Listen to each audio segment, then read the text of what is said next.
ਸ਼੍ਰੀ ਅਕਾਲ ਦੋਸਤੋ। ਅੱਜ ਤੁਹਾਡੇ ਲਈ ਅਸੀਂ ਇੱਕ ਵੀਡੀਓ ਲੈ ਕੇ ਆਏ ਹਾਂ ਜਿਹਦੇ ਵਿੱਚ ਪਾਵਰ ਟਰਾਂਸਫਾਰਮਰ ਦੀ ਬਕਲ ਦੇ ਬਾਰੇ ਅਸੀਂ ਦੱਸਾਂਗੇ ਤੁਹਾਨੂੰ। ਪਾਵਰ ਟਰਾਂਸਫਾਰਮਰ ਦੀ ਬਕਲ ਦੇ ਬਾਰੇ ਤੇ ਇੱਕ ਪੀਆਰਬੀ ਬਾਰੇ। ਜਿਵੇਂ ਕਿ ਬਕਲ ਤੁਹਾਨੂੰ ਆਮ ਸਾਰਿਆਂ ਨੂੰ ਪਤਾ ਹੈ ਵੀ ਪਾਵਰ ਟਰਾਂਸਫਾਰਮਰ ਦੇ ਇੰਟਰਨਲ ਫਾਲਟ ਨੂੰ ਪ੍ਰੋਟੈਕਟ ਕਰਨ ਦੇ ਲਈ ਲੱਗਦੀ ਹੈ। ਜਿਵੇਂ ਪਾਵਰ ਟਰਾਂਸਫਾਰਮਰ ਦੇ ਵਿੱਚ ਕੋਈ ਵੀ ਇੰਟਰਨਲ ਫਾਲਟ ਪੈਂਦਾ, ਜਿਵੇਂ ਕੋਈ ਸਪਾਰਕਿੰਗ ਹੁੰਦੀ ਆ, ਕੋਈ ਆਰਕਿੰਗ ਬਣਦੀ ਆ, ਕੋਈ ਕੋਇਲ ਦੇ ਵਿੱਚ ਡੈਮੇਜ ਹੁੰਦਾ, ਕੋਈ ਇਲੈਕਟ੍ਰੀਕਲ ਬ੍ਰੇਕਡਾਊਨ ਹੁੰਦੀ ਆ, ਸ਼ਾਰਟ ਸਰਕਟ ਹੁੰਦਾ, ਤਾਂ ਉਹਦੇ ਸਪਾਰਕਿੰਗ ਦੇ ਆਰਕ ਬਣਦੇ। ਜਿਹੜੀ ਉਹ ਆਰਕ ਬਣਦੀ ਹੈ ਵਿੱਚ ਗੈਸ ਪੈਦਾ ਕਰਦੀ ਹੈ। ਜਿਹੜੇ ਏਅਰ ਬਬਲਸ ਜਾਂ ਗੈਸ ਬਬਲਸ ਹੁੰਦੇ ਨੇ ਉਹ ਉੱਪਰਲੇ ਪਾਸੇ ਨੂੰ ਜਾਂਦੇ ਨੇ। ਜਦੋਂ ਉਹ ਉੱਪਰਲੇ ਪਾਸੇ ਨੂੰ ਜਾਂਦੇ ਨੇ ਪਾਵਰ ਟਰਾਂਸਫਾਰਮਰ ਤੋਂ ਜਿਹੜਾ ਉਹ ਰਸਤਾ ਮਿਲਦਾ ਉਹਨੇ ਉੱਧਰ ਨੂੰ ਜਾਣਾ ਹੁੰਦਾ ਗਾ। ਤੇ ਜਿਹੜੀ ਆਪਣੀ ਬਕਲ ਆ ਇਹ ਪਾਵਰ ਟਰਾਂਸਫਾਰਮਰ ਤੇ ਸੀ ਟੈਂਕ ਦੇ ਵਿਚਾਲੇ ਫਿੱਟ ਕੀਤੀ ਜਾਂਦੀ ਹੈ। ਨਾ ਇਹ ਸੀ ਟੈਂਕ ਤੋਂ ਉੱਪਰ ਹੁੰਦੀ, ਸੀ ਟੈਂਕ ਦੇ ਥੱਲੇ ਵਾਲੇ ਪਾਸੇ ਹੁੰਦੀ ਹੈ ਲੈਵਲ ਤੇ, ਪਰ ਪਾਵਰ ਟਰਾਂਸਫਾਰਮਰ ਦੀ ਬਾਡੀ ਤੋਂ ਉੱਪਰ ਹੁੰਦੀ ਹੈ। ਇਹਨਾਂ ਦੀ ਕੋਸ਼ਿਸ਼ ਇਹ ਕੀਤੀ ਜਾਂਦੀ ਆ ਵੀ ਇਹਨੂੰ 1 ਡਿਗਰੀ ਤੋਂ ਲੈ ਕੇ 9 ਡਿਗਰੀ ਦਾ ਐਂਗਲ ਦਿੱਤਾ ਜਾਵੇ ਪਾਵਰ ਟਰਾਂਸਫਾਰਮਰ ਤੋਂ ਜਦੋਂ ਬਕਲ ਫਿੱਟ ਕਰਦੇ ਆ। ਪਰ ਜਿਹੜੀ ਮੈਨੂਫੈਕਚਰਿੰਗ ਡਿਜ਼ਾਈਨ ਉਹ ਕੀ ਕਰਦੇ ਆ, ਆਮ ਜਿਹੜੀ ਹੁਣ ਨਾਰਮਲ ਆ ਰਹੀ ਹੈ ਉਹ 5 ਡਿਗਰੀ ਉੱਤੇ ਆ ਰਹੀ ਹੈ ਵੀ 5 ਡਿਗਰੀ ਦੇ ਉੱਤੇ ਸਾਡੀ ਬਕਲ ਫਿੱਟ ਕੀਤੀ ਜਾਂਦੀ ਹੈ। ਜਿਹੜੀ ਬਕਲ ਹੈ MVA ਦੇ ਜਿਹੜੇ ਰੇਟਿੰਗ ਹੁੰਦੇ ਨੇ ਪਾਵਰ ਟਰਾਂਸਫਾਰਮਰ ਤੇ ਫਿੱਟ ਕੀਤੀ ਜਾਂਦੀ, ਆਮ ਨਾਰਮਲ KVA ਦੇ ਉੱਤੇ ਫਿੱਟ ਨਹੀਂ ਕੀਤੀ ਜਾਂਦੀ। ਤੇ ਜਦੋਂ ਆਪਾਂ ਦੇਖਦੇ ਆ ਪਾਵਰ ਟਰਾਂਸਫਾਰਮਰ ਦੇ ਉੱਤੇ ਬਕਲ ਨੂੰ ਫਿੱਟ ਕੀਤੀ ਗਈ, ਆਪਾਂ ਨਾਰਮਲ ਬਾਹਰੋਂ ਆਹ ਚੀਜ਼ ਦੇਖਣ ਦੇ ਵਿੱਚ ਮਿਲਦੀ ਹੈ। ਦੋਸਤੋ ਜਿਵੇਂ ਆਪਾਂ ਦੇਖਦੇ ਹਾਂ ਵੀ ਸਾਨੂੰ ਬਕਲ ਜਿਹੜੀ ਹੈ ਬਾਹਰਲੇ ਪਾਸੇ ਜਦੋਂ ਆਪਾਂ ਦੇਖਦੇ ਹਾਂ ਆਪਾਂ ਨੂੰ ਆਹ ਚੀਜ਼ ਦੇ ਵਿੱਚ ਦੇਖਣ ਨੂੰ ਮਿਲਦੀ ਹੈ। ਠੀਕ ਹੈ, ਇੱਕ ਪਾਸੇ ਮਿਰਰ ਇਹਦੇ ਇਹ ਹੁੰਦਾ, ਉੱਪਰਲੇ ਪਾਸੇ 2 에ਅਰ ਰਿਲੀਜ਼ਿੰਗ ਕੌਕ ਲੱਗੇ ਹੁੰਦੇ ਨੇ, ਵਾਲਵ ਲੱਗੇ ਹੁੰਦੇ ਨੇ। ਠੀਕ ਹੈ, ਇਹਨੂੰ ਆਪਾਂ ਇਸ ਤਰ੍ਹਾਂ ਖੋਲਦੇ ਤਾਂ 에ਅਰ ਨਿਕਲ ਜਾਂਦੀ ਹੈ ਤੇ ਇਹ ਫਿਲਡ ਹੋ ਜਾਂਦਾ। ਤੇ ਦੂਸਰੇ ਪਾਸੇ ਹੁੰਦਾ ਕਿ ਆਹ ਚੀਜ਼ ਹੁੰਦੀ ਹੈ। ਠੀਕ ਹੈ, ਇਹਦੇ ਵੀ ਮੇਰਾ ਇੱਧਰ ਲੱਗਿਆ ਹੁੰਦਾ ਤੇ ਥੱਲੇ ਵਾਲੇ ਪਾਸੇ ਕਨੈਕਸ਼ਨ ਵਾਸਤੇ ਟਰਮੀਨਲ ਬਾਕਸ ਦਿੱਤਾ ਹੋਇਆ ਜਿੱਥੇ ਕਿ ਅਲਾਰਮ ਦੇ ਟ੍ਰਿਪ ਦੇ ਆਪਣੇ ਕਨੈਕਸ਼ਨ ਆ ਜਾਂਦੇ ਨੇ। ਹੁਣ ਜੇ ਆਪਾਂ ਦੇਖਣ ਦੀ ਗੱਲ ਕਰੀਏ ਬਾਹਰੀ ਤਾਂ ਕੋਈ ਬਾਹਰੋਂ ਕੀ ਦੇਖਦੇ ਲੈਣੇ ਆ ਵੀ ਆਮ ਨਾਰਮਲ ਕੰਡੀਸ਼ਨ ਦੇ ਵਿੱਚ ਕੀ ਆਪਰੇਟਰ ਆ ਜਾਂ ਅਟੈਂਡੈਂਟ ਉਹ ਕੀ ਦੇਖਦਾਗਾ ਵੀ ਮਿਰਰ ਦੇ ਵਿੱਚ ਦੇਖਦਾਗਾ ਇਹਦੇ ਵਿੱਚ ਹਵਾ ਤਾਂ ਨਹੀਂ ਹੈਗੀ। ਜੇ ਹਵਾ ਗਈ ਤਾਂ ਨਾਰਮਲ ਜਦੋਂ ਆਪਾਂ ਐਕਸ਼ਨ ਕਰਦੇ ਹਾਂ ਉਦੋਂ ਤਾਂ ਅਸੀਂ ਇੱਥੋਂ ਦੀ ਹਵਾ ਕੱਢ ਦਿੰਦੇ ਹਾਂ ਤੇ ਆਇਲ ਆਉਂਦਾ, ਜਦੋਂ ਆਇਲ ਆਉਣ ਲੱਗਦਾ ਤਾਂ ਆਪਾਂ ਕੌਕ ਨੂੰ ਬੰਦ ਕਰ ਦਿੰਦੇ ਹਾਂ, ਉਹਦਾ ਟ੍ਰਾਂਸ ਚੱਲ ਰਿਹਾ। ਜਦੋਂ ਕੋਈ ਨਾਰਮਲੀ ਕੋਈ ਫੇਲਰ ਹੁੰਦਾ, ਕੋਈ ਸਪਾਰਕਿੰਗ ਹੁੰਦੀ ਹੈ, ਕੋਈ ਸਮਾਲ ਫੇਲਰ ਹੁੰਦਾ ਗਾ ਤਾਂ ਪਹਿਲਾਂ ਅਲਾਰਮ ਆਉਂਦਾ। ਅਲਾਰਮ ਆਉਣ ਦੇ ਵਿੱਚ ਕੀ ਹੁੰਦਾ, ਥੋੜੀ ਜਿਹੀ ਗੈਸ ਬਣਦੀ ਹੈ, ਥੋੜੀ ਗੈਸ ਬਣ ਕੇ ਉਹ ਪਹਿਲੇ ਦੇ ਵਿੱਚ ਹੀ ਆ ਜਾਂਦੀ ਹੈ, ਉੱਪਰ ਮਿਰਰ ਦੇ ਵਿੱਚ ਆ ਜਾਂਦੀ ਹੈ ਤੇ ਆਪਣਾ ਅੰਦਰ ਅਲਾਰਮ ਆ ਜਾਂਦਾ ਆਪਣਾ C&R ਕੰਟਰੋਲ ਪੈਨਲ ਦੇ ਉੱਤੇ। ਤੇ ਆਪਾਂ ਨੂੰ ਮਿਰਰ ਤੋਂ ਵੀ ਪਤਾ ਲੱਗ ਜਾਂਦਾ ਗਾ ਵੀ ਹਾਂ ਵੀ ਇੱਥੇ ਬਕਲ ਕੀ ਉਹਨੇ ਸੱਚੀ ਤੇਲ ਭਰੇ ਕਰ ਦਿੱਤਾ। ਇਹ ਜਦੋਂ ਆਇਲ ਦਾ ਵੋਲਿਊਮ ਘਟ ਜਾਂਦਾ, 에ਅਰ ਆ ਜਾਂਦੀ ਆ ਤਾਂ ਅਲਾਰਮ ਆ। ਜਦੋਂ ਹੋਰ ਜ਼ਿਆਦਾ ਸਪਾਰਕਿੰਗ ਹੁੰਦੀ ਆ ਤਾਂ 에ਅਰ ਇਹਦੇ 'ਚ ਜਾਂ ਜਿਹੜੀ ਗੈਸ ਹੁੰਦੀ ਆ ਹੋਰ ਆ ਜਾਂਦੀ ਹੈ ਤੇ ਤੇਲ ਨੂੰ ਭਰੇ ਕਰ ਦਿੰਦੀ ਆ, ਤੇਲ ਨੂੰ ਸੀ ਟੈਂਕ ਵੱਲੋਂ ਧੱਕ ਦਿੰਦੀ ਹੈ ਤੇ ਸੀ ਟੈਂਕ ਵੱਲੋਂ ਜਦੋਂ ਉੱਥੋਂ ਸਾਈਡ ਤੇ ਕਰ ਦਿੰਦੀ ਆ ਬਕਲ ਤੋਂ ਤਾਂ ਆਪਣਾ ਬਕਲ ਟ੍ਰਿਪ ਆ ਜਾਂਦਾ। ਦੋਸਤੋ ਹੁਣ ਤਾਂ ਇਹਦੇ ਵਿੱਚੋਂ ਦਿਖਾਵਾਂਗੇ ਵੀ ਵਿੱਚੋਂ ਕੀ ਹੁੰਦਾ ਇਹਦੇ। ਠੀਕ ਹੈ ਦੋਸਤੋ, ਵਿੱਚ ਆਹ ਚੀਜ਼ ਹੁੰਦੀ ਹੈ। ਠੀਕ ਹੈ, ਜਿਵੇਂ ਸਾਡੇ ਕੋਲ ਇਹ ਡਿਜ਼ਾਈਨ ਆ, ਇਹ ਡਿਜ਼ਾਈਨ ਦੇ ਵਿੱਚ ਇਹ ਚੀਜ਼ ਹੁੰਦੀ ਹੈ ਨਾਰਮਲ ਦੇ ਵਿੱਚ। ਇਹ ਬਾਹਰੋਂ ਆਪਾਂ ਦੇਖਣ ਨੂੰ ਨਹੀਂ ਮਿਲਦੇ। ਬਾਹਰੋਂ ਆਪਾਂ ਜਿਹੜੀ ਜੇ ਆਪਾਂ ਦੂਸਰਾ ਇਹ ਸੀਗਾ ਪਾਸਾ ਤੇ ਦੂਸਰਾ ਪਾਸਾ ਇਹਦਾ ਆਹ ਪਾਸਾ ਇਹਦਾ। ਠੀਕ ਹੈ ਦੋਸਤੋ, ਜਦੋਂ ਆਪਾਂ ਦੂਸਰੇ ਪਾਸੇ ਦੇਖਦੇ ਹਾਂ ਆਪਾਂ ਨੂੰ ਆਹ ਚੀਜ਼ ਦੇਖਣ ਨੂੰ ਮਿਲਦੀ ਹੈ। ਇਹਦੇ ਵਿੱਚ ਕੀ ਹੁੰਦਾ ਦੋਸਤੋ ਵੀ ਅੰਦਰਲੇ ਪਾਸੇ ਇਹ ਨੇ, ਇਹਦੇ 2 ਬਕਟਸ ਨੇ। ਜਦੋਂ ਇਹਨਾਂ ਵਿੱਚ ਨਾਰਮਲ ਕੰਡੀਸ਼ਨ ਦੇ ਵਿੱਚ ਤੇਲ ਇੱਥੇ ਤੱਕ ਭਰ ਜਾਂਦਾ ਹੁੰਦਾ, ਇੱਥੇ ਭਰਨ ਦੇ ਵਿੱਚ ਇਹ ਤੇਲ ਨਾਲ ਵੀ ਭਰ ਜਾਂਦੀਆਂ ਨੇ ਤੇ ਇਹ ਦੋਨੇ ਤੇਲ ਨਾਲ ਭਰ ਜਾਂਦੀਆਂ ਨੇ। ਤੇਲ ਨਾਲ ਭਰਨ ਦਾ ਇਹਦਾ ਮਤਲਬ ਕੀ ਹੈ, ਕਿਉਂਕਿ ਇਹਨਾਂ ਨੂੰ ਕੋਈ ਵੇਟ ਦੇਣਾ ਹੁੰਦਾ। ਨਾਰਮਲ ਪੋਜੀਸ਼ਨ ਜਿਹੜਾ ਆਪਾਂ ਆਮ ਜਿਵੇਂ ਹੁਣ ਟੈਸਟ ਪੋਜੀਸ਼ਨ ਦੇ ਵਿੱਚ ਕੀ ਹੈ, ਇਹ ਆ ਪੋਜੀਸ਼ਨ ਦੇ ਵਿੱਚ ਰਹਿਣਗੀਆਂ। ਜਦੋਂ ਆਪਾਂ ਇਹਦੇ ਤੇਲ ਭਰ ਗਿਆ ਤਾਂ ਇਹਨਾਂ ਨੇ ਆਪਣੇ ਥੱਲੇ ਵੀ ਕਰਨਾ। ਪਰ ਜਦੋਂ ਆਮ ਵਰਕਿੰਗ ਕੰਡੀਸ਼ਨ ਦੇ ਵਿੱਚ ਪਾਵਰ ਟਰਾਂਸਫਰ ਚੱਲ ਰਿਹਾ ਇਹਨਾਂ ਦੇ ਵਿੱਚ ਤੇਲ ਵੀ ਹੋਊਗਾ ਪਲੱਸ ਇਹ ਫਲੋਟ ਵੀ ਕਰਨਗੇ, ਆਹ ਪੋਜੀਸ਼ਨ ਦੇ ਵਿੱਚ ਹੀ ਰਹਿਣਗੀਆਂ। ਠੀਕ ਹੈ ਦੋਸਤੋ, ਹੁਣ ਇਹ ਪੋਜੀਸ਼ਨ ਕਿਵੇਂ ਰਹਿਣਗੀਆਂ, ਦੋਨਾਂ 'ਚ ਤੇਲ ਆ ਗਿਆ ਉੱਪਰੋਂ ਪਾਵਰ ਟਰਾਂਸਫਰ ਤੋਂ ਸੀ ਟੈਂਕ ਜਦੋਂ ਐਕਸ਼ਨ ਤੇਲ ਛੱਡਿਆ, ਤੇਲ ਛੱਡਣ ਤੋਂ ਬਾਅਦ ਸੀ ਟੈਂਕ 'ਚ ਆਪਣੀ ਮੇਨ ਬੋਡੀ ਤੇਲ ਚਲਾ ਗਿਆ। ਇੱਥੋਂ 에ਅਰ ਰਿਲੀਜ਼ ਕੀਤੀ ਤੇ 에ਅਰ ਰਿਲੀਜ਼ ਕਰਨ ਤੋਂ ਬਾਅਦ ਇਹ ਜੋ 에ਅਰ ਨਿਕਲ ਗਈ ਤੇ ਤੇਲ ਇਹਨਾਂ 'ਚ ਭਰਿਆ ਹੋਇਆ ਸੀ। ਤੇਲ ਦੀ ਆਲੇ ਦੁਆਲੇ ਕੁਆਂਟੀਟੀ ਇਸ ਤਰ੍ਹਾਂ ਹੋ ਜਾਂਦੀ ਹੈ ਵੀ ਫਲੋਟ ਕਰਨ ਲੱਗ ਜਾਂਦੇ, ਜਿਵੇਂ ਕਿ ਆਪਣਾ ਇੱਕ ਸਮੁੰਦਰੀ ਜਹਾਜ਼ ਦੇ ਵਿੱਚ ਵਜਨ ਹੋਣ ਦੇ ਹਿਸਾਬ ਸਮੁੰਦਰ ਦੇ ਵਿੱਚ ਵੀ ਤੈਰਦਾ, ਉਸੇ ਤਰ੍ਹਾਂ ਇਹ ਵੀ ਫਲੋਟ ਕਰਨ ਲੱਗ ਜਾਂਦੇ ਨੇ ਆਇਲ ਦੇ ਵਿੱਚ। ਹੁਣ ਇਹ ਕੰਮ ਕਿਵੇਂ ਕਰਦੀਆਂ ਦੋਸਤੋ, ਜਦੋਂ ਮੰਨ ਲਓ ਫਲਟ ਦੀ ਆਪਾਂ ਗੱਲ ਕਰੀਏ, ਫਲਟ ਦੇ ਵਿੱਚ ਕੰਮ ਕਿਸ ਤਰ੍ਹਾਂ ਹੁੰਦਾ ਇਹਦਾ ਦੋਸਤੋ ਜੀ। ਇਹ ਜਦੋਂ ਇੱਥੇ ਤੇਲ ਭਰ ਗਿਆ, ਤੇਲ ਭਰਨ ਤੋਂ ਬਾਅਦ ਕੀ ਹੁੰਦਾ, ਜਦੋਂ ਇੱਥੇ ਇੱਕ ਐਂਗਲ ਦੇ ਉੱਤੇ ਫਿੱਟ ਕੀਤੇ ਜਾਂਦੇ ਨੇ 5 ਡਿਗਰੀ ਐਂਗਲ ਦੇ ਉੱਤੇ ਮੇਨ ਟਰਾਂਸਫਾਰਮਰ ਬਾਡੀ ਤੋਂ। ਜਦੋਂ ਮੰਨ ਕੇ ਚਲੋ ਸਪੋਜ਼ ਕਰ ਲਓ ਆਪਣਾ ਇੱਧਰ ਪਾਵਰ ਟਰਾਂਸਫਾਰਮਰ ਬਾਡੀ ਤੇ ਇੱਧਰ ਸੀ ਟੈਂਕ ਹੈ, ਇੱਧਰ ਜਦੋਂ 에ਅਰ ਬਬਲ ਜਾਂ ਗੈਸ ਬਬਲ ਆਉਂਦੇ ਨੇ ਇੱਥੇ ਆਉਣ ਦੇ ਨਾਲ ਉਹ ਇੱਥੇ ਖੜਦੇ ਨੇ ਤਾਂ ਇੱਥੋਂ ਆਇਲ ਨੂੰ ਪਰੇ ਕਰ ਦਿੰਦੇ ਨੇ। ਜਦੋਂ ਇੱਥੋਂ ਆਇਲ ਨੂੰ ਇੰਨੇ ਗੈਪ ਚੋਂ ਪਰੇ ਕਰ ਦਿੱਤਾ ਤਾਂ ਜਿਹੜੀ ਆਹ ਬੱਕੜ ਹੈ ਥੱਲੇ ਗਿਰ ਜਾਂਦੀ ਹੈ, ਕਿਉਂਕਿ ਇਹਦੇ ਵਿੱਚ ਆਇਲ ਭਰਿਆ ਹੈ ਤੇ ਆਲੇ ਦੁਆਲੇ ਆਇਲ ਉਹਨੇ ਪਰੇ ਕਰ ਦਿੱਤਾ। ਇਹ ਜਿਹੜਾ ਆਇਲ ਦਾ ਜਿਹੜਾ ਭਰਿਆ ਉਹਨੇ ਵੇਟ ਹੋਣ ਕਰਕੇ ਬੱਕੜ ਥੱਲੇ ਗਿਰਦੀ ਆ। ਬੱਕੜ ਥੱਲੇ ਗਿਰਨ ਦੇ ਨਾਲ ਕੀ ਹੈ ਜਿਹੜਾ ਇਹ ਚੀਜ਼ ਆ ਮਰਕਰੀ ਆ, ਇਹ ਲਿਮਿਟ ਸਵਿਚ ਆ, ਮਰਕਰੀ ਲਿਮਿਟ ਸਵਿਚ ਇੱਕ ਕੰਟੈਕਟਰ ਬਣਾ ਦਿੰਦੀ ਹੈ। ਪਹਿਲਾਂ ਇਹ ਓਪਨ ਹੁੰਦਾ ਗਾ ਤੇ ਬਾਅਦ 'ਚ ਇਹ ਕਲੋਜ਼ਡ ਹੋ ਜਾਂਦਾ ਗਾ। ਜਦੋਂ ਕਲੋਜ਼ ਹੋ ਜਾਂਦਾ ਇੱਕ ਪਾਸੇ ਨੂੰ ਸਪਲਾਈ ਦੇ ਕੇ ਦੂਜੇ ਪਾਸੇ ਸਪਲਾਈ ਆਪਣੇ ਕੋਲ ਅੰਦਰ C&R ਪੈਨਲ ਦੇ ਉੱਤੇ ਚਲੀ ਜਾਂਦੀ ਹੈ ਤੇ ਇਹ ਅਲਾਰਮ ਆ ਜਾਂਦਾ ਗਾ।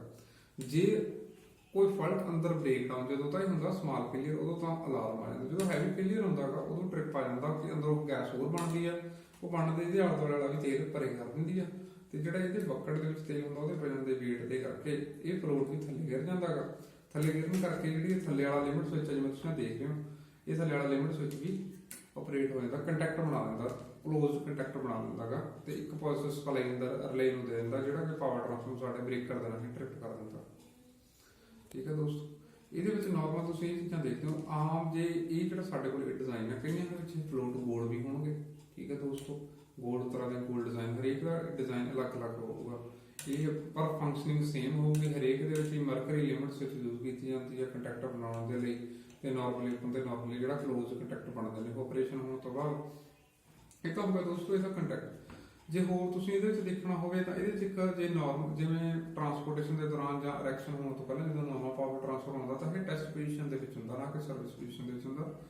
ਜਦੋਂ ਇਹਨੂੰ ਇਰੈਕਸ਼ਨ ਕਰ ਦਿੱਤੀ ਜਾਂਦੀ ਹੈ ਤਾਂ ਇਹਨੂੰ ਸਰਵਿਸ ਪੋਜੀਸ਼ਨ ਦੇ ਵਿੱਚ ਕਰਨਾ ਪੈਂਦਾ। ਇਹਦੇ ਇੱਧਰਲੇ ਕਨੈਕਸ਼ਨ ਵਾਲੀ ਸਾਈਡ ਦੇ ਉੱਤੇ ਇੱਕ ਸਕਰੂ ਲੱਗਿਆ ਹੁੰਦਾ ਰਾਈਟ ਹੈਂਡ ਸਾਈਡ ਦੇ ਉੱਤੇ, ਉਹਨੂੰ ਸਰਵਿਸ ਦੇ ਵਿੱਚ D ਤੋਂ S ਦੇ ਉੱਤੇ ਲੈ ਕੇ ਜਾਣਾ ਤਾਂ ਫਿਰ ਇਹ ਸਰਵਿਸ ਦੇ ਵਿੱਚ ਆ ਜਾਂਦੀ ਹੈ ਬੱਕਲ, ਜਦੋਂ ਆਪਾਂ ਇਹਨੂੰ ਇਰੈਕਸ਼ਨ ਕਰਨੀ ਹੁੰਦੀ ਹੈ। ਇਰੈਕਸ਼ਨ ਕਰਨ ਤੋਂ ਬਾਅਦ ਦੇ ਵਿੱਚ ਦੋਸਤੋ ਜਿਵੇਂ ਉੱਪਰਲਾ ਤਾਂ ਹੋ ਗਿਆ ਅਲਾਰਮ, ਥੱਲੇ ਵਾਲਾ ਹੋ ਗਿਆ ਟ੍ਰਿਪ ਦਾ। ਜਿਹੜਾ ਥੱਲੇ ਵਾਲਾ ਟ੍ਰਿਪ ਦਾ ਇਹਦੇ ਦੋ ਕੰਟੈਕਟ ਲੱਗੇ ਹੋਏ ਨੇ ਇੱਥੇ। ਠੀਕ ਹੈ ਦੋਸਤੋ, ਇਹ ਦੋ ਇਹੀ ਦੋ ਇੱਧਰਲੇ ਪਾਸੇ ਟਰਮੀਨਲ ਆ ਜਾਂਦੇ ਨੇ। ਦੋ ਟਰਮੀਨਲ ਇੱਥੇ ਆਉਣ ਤੋਂ ਬਾਅਦ ਦੇ ਵਿੱਚ ਹੀ ਕੀ ਹੈ ਵੀ ਇੱਕ ਪਾਸੇ ਪੋਜ਼ਿਟਿਵ ਸਪਲਾਈ ਦੇਤੀ, ਜਦੋਂ ਇਹ ਥੱਲੇ ਵਾਲੇ ਪਾਸੇ ਆ ਪੋਜੀਸ਼ਨ ਚ ਆ ਜਾਂਦੀ ਹੈ, ਦੂਜੇ ਪਾਸੇ ਪੋਜ਼ਿਟਿਵ ਸਪਲਾਈ ਉੱਧਰ ਚਲੀ ਜਾਂਦੀ ਹੈ। ਇਸੇ ਤਰ੍ਹਾਂ ਇਹਦੇ ਦੋ ਕੰਟੈਕਟ ਨੇ ਇੱਥੇ ਦਿੱਤੇ ਜਾਂਦੇ ਨੇ। ਠੀਕ ਹੈ, ਚਾਰ ਲੀਡਾਂ ਪਰਲੇ ਪਾਸੇ ਕੱਢ ਲਈਆਂ ਜਾਂਦੀਆਂ ਨੇ ਤੇ ਇਹ ਤਾਂ ਹੋ ਗਿਆ ਦੋਸਤੋ ਇਹਦਾ ਅੰਦਰਲਾ ਸਟਰਕਚਰ। ਜੇ ਹੁਣ ਜਿਹੜੇ ਆ 에ਅਰ ਵਾਲਵ ਦੇ ਦੋ ਕਿਉਂ ਦਿੱਤੇ ਜਾਂਦੇ ਨੇ, ਜਿਵੇਂ ਇਹਦੀਆਂ ਦੋ ਬਕਟਸ ਨੇ ਇਸੇ ਤਰ੍ਹਾਂ ਇਹਦੇ ਦੋ 에ਅਰ ਵਾਲਵ ਦਿੱਤੇ ਗਏ ਨੇ। ਤੇ ਐਕਚੁਅਲ ਚ ਹੁੰਦਾ ਕੀ ਆ ਵੀ ਇਹ ਇਹਦੇ ਵਿੱਚ ਤੁਸੀਂ ਦੇਖੋ ਤਾਂ ਇਹਦੇ ਵਿੱਚ ਇੱਕ ਪਾਈਪਲਾਈਨ ਦਿੱਤੀ ਗਈ ਆ ਦੋਸਤੋ। ਆਹ ਪਾਈਪਲਾਈਨ ਆ ਜਾ ਰਹੀ ਹੈ। ਠੀਕ ਹੈ, ਆ ਸੱਜੇ ਹੱਥ ਪਾਈਪਲਾਈਨ ਆ। ਠੀਕ ਹੈ, ਤੇ ਇਹ ਪਾਈਪਲਾਈਨ ਜਿਹੜੀ ਜਾ ਰਹੀ ਹੈ ਪਾਈਪਲਾਈਨ, ਇਹ ਥੱਲੇ ਵਾਲੀ ਬੱਕਟ ਵਾਸਤੇ ਹੈ ਤੇ ਉੱਪਰਲੀ ਬੱਕਟ ਵਾਸਤੇ ਇੱਥੋਂ ਹੀ ਉਹ 에ਅਰ ਰਿਲੀਜ਼ ਕਰ ਦਿੰਦਾ ਇੱਧਰਲਾ ਵਾਲਵ। ਇੱਧਰਲਾ ਜਿਹੜਾ 에ਅਰ ਵਾਲਵ ਹੈ, ਜਿਹੜਾ 에ਅਰ ਰਿਲੀਜ਼ਿੰਗ ਵਾਲਵ ਆ, ਉਹ ਥੱਲੇ ਵਾਲੀ ਦਾ ਕਰਦਾ ਹੈ। ਠੀਕ ਹੈ ਦੋਸਤੋ, ਤੇ ਇਹ ਇਸ ਤਰ੍ਹਾਂ ਹੋ ਜਾਂਦੀ ਹੈ ਫਿੱਟ। ਠੀਕ ਹੈ, ਇਹ ਖੁੱਲੀ ਹੋਈ ਸੀ ਤੁਹਾਡੇ ਲਈ। ਠੀਕ ਹੈ, ਤੇ ਮੈਂ ਇਸ ਤੋਂ ਬਾਅਦ ਉਸ ਦੇ ਨਟ ਪਾ ਕੇ ਆਪਾਂ ਇਹਨੂੰ ਫਿੱਟ ਕਰ ਦਾਂਗੇ ਦੋਸਤੋ। ਤੇ ਉਸ ਤੋਂ ਦੋਸਤੋ ਇਹ ਤਾਂ ਹੋ ਗਿਆ ਆਪਣਾ ਮੇਨ ਬੱਕਲ ਦਾ ਕੰਮ। ਠੀਕ ਹੈ, ਹੁਣ ਜੇ ਆਪਾਂ ਉਸ ਤੋਂ ਬਾਅਦ ਗੱਲ ਕਰੀਏ ਵੀ ਇੱਕ ਇਸ ਤੋਂ ਬਾਅਦ ਹੋਰ ਪ੍ਰੋਟੈਕਸ਼ਨ ਪਾਵਰ ਟ੍ਰਾਂਸਫਾਰਮਰ ਦੀ ਕੀ ਹੁੰਦੀ ਆ। ਇੱਕ ਇਹਦੇ ਨਾਲ ਪਹਿਲਾਂ ਪੁਰਾਣੇ ਸਮੇਂ 'ਚ ਕੀ ਸੀ, ਐਕਸਪਲੋਜ਼ਨ ਵੈਂਟ ਪਾਈਪ ਯੂਜ਼ ਕੀਤਾ ਜਾਂਦਾ ਸੀ। ਐਕਸਪਲੋਜ਼ਨ ਵੈਂਟ ਪਾਈਪ ਦੇ ਕੀ ਹੁੰਦਾ ਸੀ, ਜਿਵੇਂ ਕਿ ਉਹਦਾ ਨਾਮ ਹੀ ਦੱਸਦਾ ਵੀ ਇੱਕ ਪਾਈਪ ਹੈ ਜਿਹਦੇ 'ਚ ਐਕਸਪਲੋਜ਼ ਹੋਣ ਦੇ ਨਾਲ ਵੈਂਟ ਪਾਈਪ ਦੇ ਲੱਗੀ ਹੁੰਦੀ ਸੀਟ ਲੱਗੀ ਹੁੰਦੀ ਤੇ ਫਟ ਜਾਂਦੀ ਹੈ। ਇੱਕ ਪ੍ਰੈਸ਼ਰ ਦੇ ਉੱਤੇ ਆ ਕੇ ਫਟ ਜਾਂਦੀ ਹੈ। ਕਿਵੇਂ ਫਟ ਜਾਂਦੀ ਹੈ, ਉਹ ਟ੍ਰਾਂਸਫਾਰਮਰ ਬਾਡੀ ਦੇ ਉੱਤੇ ਹੀ ਦੋ ਗੈਸਕਟਾਂ ਦੇ ਵਿਚਾਲੇ ਇੱਕ ਸ਼ੀਟ ਪਾ ਦਿੱਤੀ ਜਾਂਦੀ ਹੈ, ਜਿਹੜੀ ਨਾਰਮਲ ਆਪਣੇ ਹੱਥ ਦੇ ਨਾਲ ਨਹੀਂ ਫਟਦੀ, ਥੋੜਾ ਜਿਹਾ ਪ੍ਰੈਸ਼ਰ ਜ਼ਿਆਦਾ ਲਾਉਣਾ ਪੈਂਦਾ ਤੇ ਉਸ ਤੋਂ ਬਾਅਦ ਫਟ ਜਾਂਦੀ ਹੈ। ਜਿਹਦਾ ਕਿ ਸਪੋਜ਼ ਕਰ ਮੰਨ ਕੇ ਚਲੋ ਅੱਧਾ ਕਿਲੋਗ੍ਰਾਮ ਆਪਾਂ ਲਈਏ ਵੀ 1 ਪਰ ਸੈਂਟੀਮੀਟਰ ਸਕੁਅਰ ਦੇ weight ਦੇ ਪ੍ਰੈਸ਼ਰ ਦੇ ਨਾਲ ਉਹ ਸੀਟ ਫਟ ਜਾਵੇ, ਇੰਨਾ ਕੁ ਦਾ ਪ੍ਰੈਸ਼ਰ ਹੋਣਾ ਚਾਹੀਦਾ ਤੇ ਉਹ ਫਟ ਜਾਂਦੀ ਹੈ ਸੀਟ। ਉਹ ਐਕਸਪਲੋਜ਼ਨ ਵੈਂਟ ਪਾਈਪ ਹੁੰਦਾ ਸੀ। ਉਸ ਤੋਂ ਬਾਅਦ ਕੀ ਹੁੰਦਾ ਸੀ, ਜੇ ਉਹ ਸੀਟ ਫਟ ਜਾਂਦੀ ਹੈ ਤਾਂ ਤੇਲ ਦਾ ਫਲੋ ਕਾਫੀ ਹੋ ਜਾਂਦਾ ਸੀ, ਤੇਲ ਦੀ ਵੇਸਟੇਜ ਕਾਫੀ ਹੁੰਦੀ ਸੀ ਤੇ ਅੰਦਰ ਵੀ ਕੋਈ ਸਿਗਨਲ ਨਹੀਂ ਸੀ ਜਾਂਦਾ ਤੇ ਬਾਹਰ ਆ ਕੇ ਦੇਖਣਾ ਪੈਂਦਾ ਸੀ ਸਾਡੇ ਪਾਵਰ ਟ੍ਰਾਂਸਫਾਰਮਰ ਦਾ ਐਕਸਪਲੋਜ਼ਨ ਵੈਂਟ ਪਾਈਪ ਫਟ ਗਿਆ।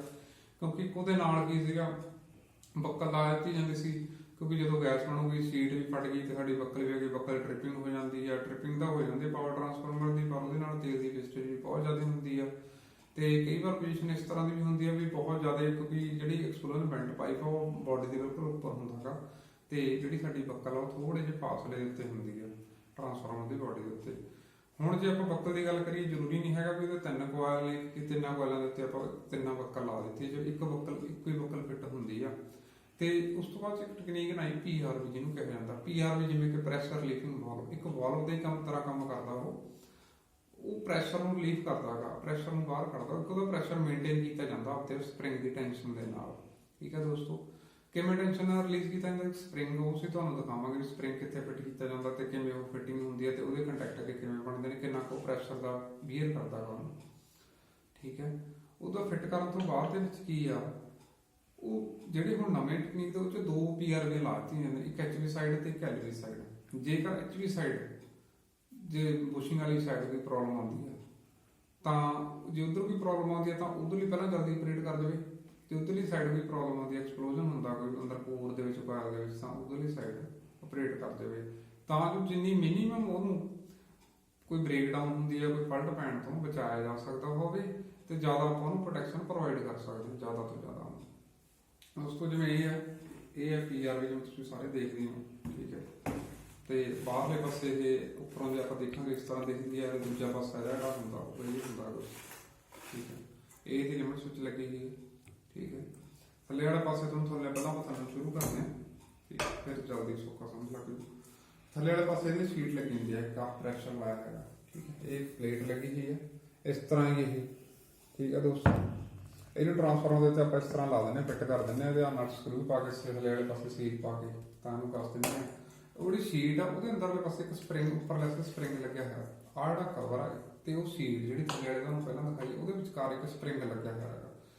ਆ ਇਹਦੇ ਨਾਲ ਲਾ ਕੇ ਇਹਨੂੰ ਉੱਪਰੋਂ ਪੂਰਾ ਕਸਾ ਪਾ ਦਿੰਦੇ ਆ, ਤੇ ਸਪਰਿੰਗ ਦੀ ਟੈਨਸ਼ਨ ਦੇ ਨਾਲ ਉਹ ਸ਼ੀਟ ਨੂੰ ਦੱਬ ਕੇ ਰੱਖਦਾ ਥੱਲੇ ਵਾਲੇ ਪਾਸੇ, ਠੀਕ ਹੈ ਦੋਸਤੋ। ਉਹ ਆ ਸੀ ਸਪਰਿੰਗ, ਠੀਕ ਹੈ। ਤੇ ਜਿਹੜਾ ਤੁਸੀਂ ਆ ਦੇਖ ਰਹੇ ਹੋ, ਠੀਕ ਹੈ, ਆ ਬੱਚੇ ਦੇ ਆ ਦੋਨਾਂ ਦੇ ਵਿਚਕਾਰ ਇੱਕ ਵੱਡਾ ਸਾਰਾ ਸਪਰਿੰਗ ਆ ਦੋਸਤੋ, ਠੀਕ ਹੈ। ਤੇ ਇਹਦੇ ਵਿੱਚ ਐਕਚੁਅਲ 2 ਸਪਰਿੰਗ ਲਾਈਨ ਯੂਜ਼ ਕੀਤੇ ਜਾਂਦੇ ਨੇ, ਇੱਕ ਹਾਈ ਟੈਂਸ਼ਨ ਹੁੰਦੀ ਆ, ਇੱਕ ਤਾਂ ਥੋੜਾ ਜਿਹਾ ਜ਼ਿਆਦਾ ਫਾਸਲਾ ਦਿੱਤਾ ਜਾਂਦਾ, ਠੀਕ ਹੈ। ਕਦੇ ਜ਼ਿਆਦਾ ਟਰਨ ਹੁੰਦੀਆਂ ਨੇ, ਕਦੇ ਘੱਟ ਟਰਨ ਹੁੰਦੀਆਂ ਨੇ, ਦੋਨੋਂ ਸਪਰਿੰਗ ਨੂੰ ਮੇਨਟੇਨ ਕਰਕੇ ਇਹਦੇ ਸਪਰਿੰਗ ਦੀ ਟੈਂਸ਼ਨ ਬਣਾਈ ਜਾਂਦੀ ਹੈ, ਕਿੰਨਾ ਪ੍ਰੈਸ਼ਰ ਬਣਾਇਆ ਜਾਂਦਾ। ਜਿਵੇਂ ਇਹ PRV ਹੈ, ਇਹ 0.49 kg ਪਰ ਸੈਂਟੀਮੀਟਰ ਸਕੁਅਰ ਦਾ ਪ੍ਰੈਸ਼ਰ ਤੇ ਬਣਾਈ ਗਈ ਹੈ। ਜਿਸ ਤੋਂ ਜ਼ਿਆਦਾ ਹੋਊਗਾ ਤਾਂ ਸਪਰਿੰਗ ਦੀ ਤਾਂ ਤੁਹਾਨੂੰ ਜੇ ਇਦੋਂ ਜ਼ਿਆਦਾ ਪ੍ਰੈਸ਼ਰ ਮਿਲ ਜੂ ਤਾਂ ਉਹਦੀ ਸੀਟ ਹੈ ਤਾਂ ਹੌਟ ਕਰੂਗੀ। ਸਪਰਿੰਗ ਦੀ ਟੈਂਸ਼ਨ ਇੰਨੀ ਬਣਾਈ ਜਾਂਦੀ ਹੈ। ਐਕਸਪਲੋਜਨ ਪੈਂਟ ਪਾਈ ਤੇ ਇਹਦੇ ਵਿੱਚ ਫਰਕ ਇਹ ਪਾਇਆ ਗਿਆ ਦੋਸਤੋ ਵੀ ਜਦੋਂ ਇਹ ਆਪਰੇਟ ਹੁੰਦੀ ਆ, ਜਦੋਂ ਪ੍ਰੈਸ਼ਰ ਘਟ ਗਿਆ ਤੁਹਾਨੂੰ ਗੈਸ ਜ਼ਿਆਦਾ ਬਣੀ ਸੀ ਤੇ ਉਹ ਗੈਸ ਖਤਮ ਹੋ ਗਈ, ਘਟ ਗਈ, ਤਾਂ ਇਹ ਸਪਰਿੰਗ ਦੀ ਟੈਂਸ਼ਨ ਦੇ ਨਾਲ ਸੀਟ ਥੱਲੇ ਬੈਠ ਜਾਂਦੀ ਹੈ। ਥੱਲੇ ਬੈਠਣ ਦੇ ਨਾਲ ਸਾਡੀ ਤੇਲ ਦੀ ਵੇਸਟੇਜ ਘਟ ਜਾਂਦੀ ਆ। ਹੁਣ ਤੇਲ ਦੀ ਵੇਸਟੇਜ ਘਟ ਗਈ, ਪਲੱਸ ਦੂਜਾ ਆਪਾਂ ਨੂੰ ਚਾਹੀਦੀ ਸੀ ਪ੍ਰੋਟੈਕਸ਼ਨ, ਅੰਦਰ ਕੰਟਰੋਲ ਚਾਹੀਦਾ ਸੀ, ਸਾਨੂੰ ਕਿੱਦਾਂ ਪਤਾ ਲੱਗੇ, ਤੇ ਪਲੱਸ ਪਾਵਰ ਟਰਾਂਸਫਰ ਨੂੰ ਟ੍ਰਿਪਲਿੰਗ ਕਰ ਦਿੰਦੇ, ਹੋਰ ਮੇਜਰ ਫਾਲਟ ਨਾ ਪਵੇ। ਐਕਸਪਲੋਜਨ ਬੈਂਡ ਪਾਈ ਵਿੱਚ ਕੋਈ ਇਸ ਤਰ੍ਹਾਂ ਦੀ ਫੈਸਿਲਿਟੀ ਨਹੀਂ ਸੀਗੀ, ਉਹਦੇ 'ਚ ਕੋਈ ਪ੍ਰੋਵੀਜ਼ਨ ਨਹੀਂ ਸੀਗੀ। ਤੇ ਇਹਦੇ ਵਿੱਚ ਇਹਨਾਂ ਨੇ ਕੀ ਕੀਤਾ, ਇੱਕ ਰੋਡ ਪਾਇਆ, ਠੀਕ ਹੈ ਦੋਸਤੋ। ਜਦੋਂ ਉਹ ਥੱਲੋਂ ਉੱਠਣੀ ਸ਼ੀਟ ਨੇ ਤਾਂ ਉਹ ਸ਼ੀਟ ਨੇ ਤੁਹਾਨੂੰ ਰੋਡ ਨੂੰ ਤੁਹਾਨੂੰ ਚੱਕ ਲਿਆਉਣਾ ਹੈ। ਆਹ ਚੀਜ਼ ਇਸ ਤਰ੍ਹਾਂ ਹੈ। ਜਦੋਂ ਤਾਹਾਂ ਨੂੰ ਆਉਂਦੀ ਹੈ, ਇਹ ਪਹਿਲਾਂ ਇਸ ਤਰ੍ਹਾਂ ਹੁੰਦਾ, ਜਦੋਂ ਤਾਹਾਂ ਆਉਂਦੇ ਤਾਂ ਇਹ ਤਾਹਾਂ ਉੱਠ ਕਰਦਾ। ਇਹ ਫਲੈਗ, ਇਹ ਸਾਨੂੰ ਜੇ ਫਲੈਗ ਤਾਂ ਲਾ ਜਾਂਦਾ ਵੀ ਸਾਨੂੰ ਥੱਲੋਂ ਪਤਾ ਲੱਗ ਜਾਵੇ ਵੀ ਇਹ ਫਲੈਗ ਤਾਂ ਹਟ ਖੜਿਆ, ਵੀ ਸਾਡੀ PRV ਸੱਚੀ ਆਪਰੇਟ ਹੋ ਗਈ, ਅਸਲ ਦੇ ਵਿੱਚ ਆਪਰੇਟ ਹੋ ਗਈ, ਨਾ ਕਿ ਡਮੀ ਆਪਰੇਟ ਹੋ ਗਈ। ਗਲਤ ਆਪਰੇਟ ਨਹੀਂ ਹੋਈ, ਸਹੀ ਆਪਰੇਟ ਹੋ ਗਈ, ਸਾਡਾ ਕੋਈ ਸਿਗਨਲ ਜਿਹੜਾ ਅੰਦਰ ਜਾ ਰਿਹਾ ਉਹ ਸਹੀ ਜਾ ਰਿਹਾ। ਜਦੋਂ ਇਹ ਤਾਹਾਂ ਇੱਥੋਂ ਲੈ ਕੇ ਤਾਹਾਂ ਨੂੰ ਆਪਰੇਟ ਹੁੰਦੀ ਹੈ, ਇਹ ਫਲੈਗ ਹੋ ਗਿਆ, ਤੇ ਜਿਹੜਾ ਵੀਲਰ ਆ ਇਹਦੇ ਉੱਤੇ ਲੱਗਦਾ ਕਿ ਇਹਦੇ 'ਚ ਇੱਕ ਲਿਮਿਟ ਸਵਿਚ ਲੱਗੀ ਆ। ਇਹਦੇ 'ਚ ਕੰਡਕਟਰ ਨਾਰਮਲੀ ਓਪਨ ਹੁੰਦਾ ਤੇ ਇੱਕ ਨਾਰਮਲੀ ਕਲੋਜ਼ ਹੁੰਦਾ।